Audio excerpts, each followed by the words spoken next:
Greetings to you all. Welcome to Class 8, Unit 4, Supplementary Reading, Crossing the River, written by Manoj Das. Today we are going to do guided reading, explanation videos and book bag exercise in the others. Don't miss to watch that. Fine children, listen carefully because listening is very, very important. The celebrated Pandit had many disciples and admirers. Among them was the landlord of the area who lived on the other side of the river. The landlord had commissioned a poor milkmaid Moti to supply a tumbler full of milk to the Pandit every day in the morning. The milkmaid discharged her duty faithfully day after day.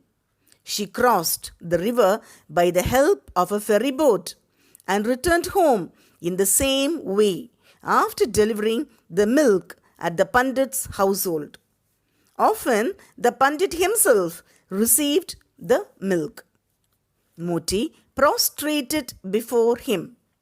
She did not fail in her duty, even if on smoke days it retained heavily.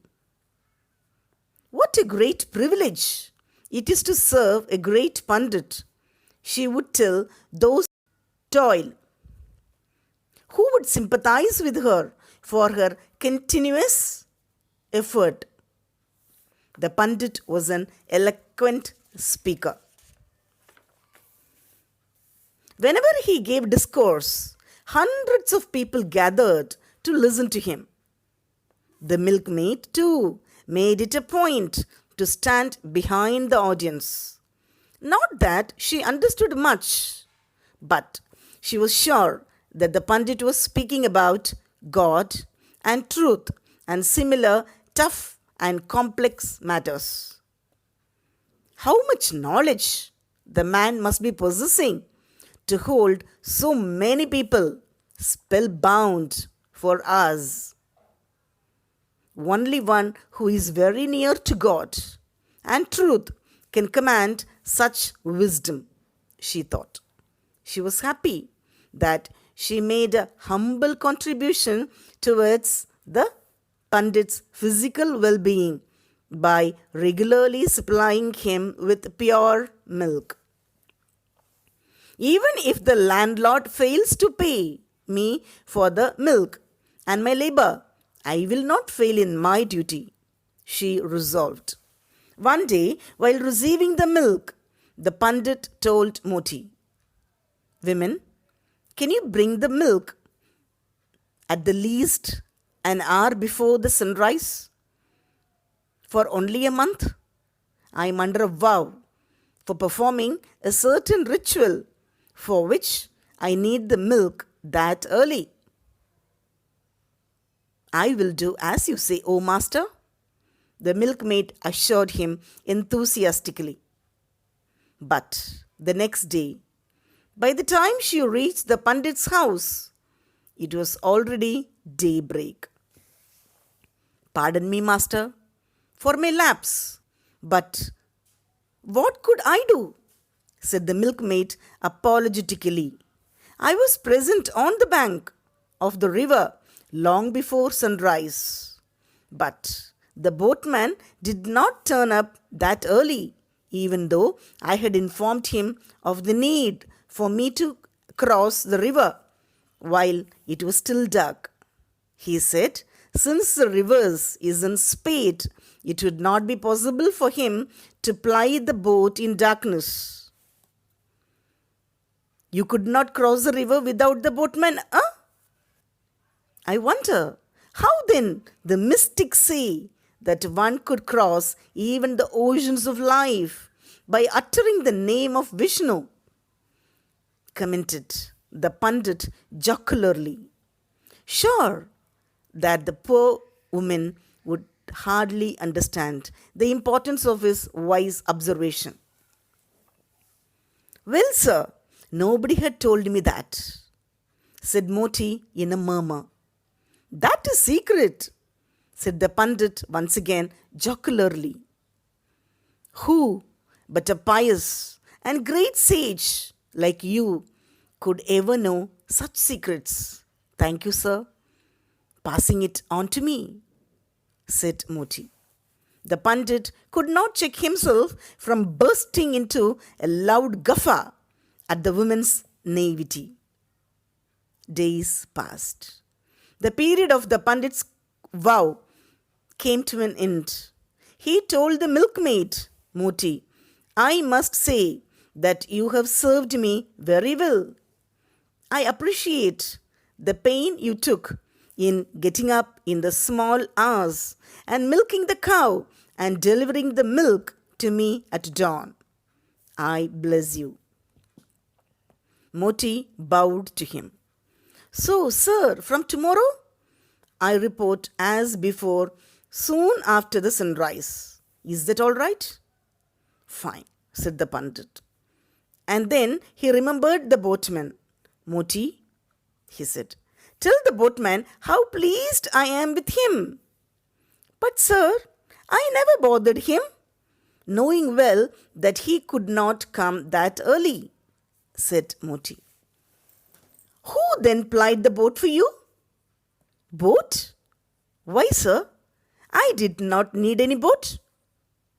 How then did you cross the river? Good God, muttered Moti. You, who can remember hundreds of pages of scriptures, forgot the secret you passed on to me the other day? What do you mean? Asked the Pandit, intrigued. I just utter the name of Vishnu and walk across the river. The water remains ankle deep for me. Ankle deep? But isn't the river in spate? Isn't it fact that even in the hottest summer, there is enough water in the river for boats to ply? Asked the Pandit. But I apply the secret. Moti was surprised that the Pandit had totally forgotten his own secret formula. I see. So, now you remembered? Said Moti, feeling happy. From tomorrow, I will take recourse to the boat. Let me apply the secret for the last time, whole returning today. Moti stepped out onto the road. It was a foggy dawn. No doubt the woman was kidding him, concluded Pandit, and he followed her tiptoe. Upon reaching the river bank, Moti put her empty pot down and, with folded hands, paid obeisance to the river. Then, picking up the pot, she stepped into the water. Struck dumb, the Pandit saw her crossing the river, walking with ease. The Pandit almost fainted. While demonstrating the miracle of faith, the story also draws a contrast between scholarship and innocence, between the knowledge and scholarship, secures, but which remains a mere theory, and the knowledge that works through one's complete faith and surrender to the Lord. Okay, dear children, now let us see a few words about the author. Manoj Das, born 1934, is an award-winning Indian author who writes in Odia and English. In 2000, Manoj Das was awarded with Saraswati Samman. He was awarded Padma Shri in 2001, the fourth highest civilian award in India, for his contribution in the field of literature and education. Kendriya Sahitya Academy has bestowed its highest award, therefore Sahitya Academy Award Fellowship. His deeper quest led him to mysticism, and he has been an inmate of Sri Aurobindo Ashram in Puducherry since 1963. Let us see the glossary part. Prostrated, it means falling flat on the ground as a mark of respect.